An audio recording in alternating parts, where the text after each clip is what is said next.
Hi, my name is Cindy, And I'm Carlos Garcia. and we're from the Beverly neighborhood. The issue we had, the stairways were attempted to be repaired at some point. It got to the point where the steps and the wall just became very bad.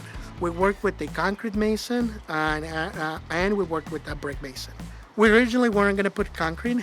We thought about doing some kind of also pavers, more modern pavers, but that's just not in line with what we wanted to do. So we said, hey, concrete is just as well. It goes with the look of the bungalow. Wanted to keep that, and we did that.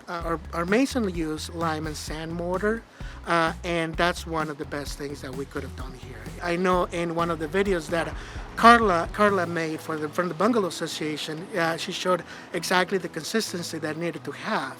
It's very important for us to be able to make sure that we're not just updating and we are respecting the actual look of the bungalow.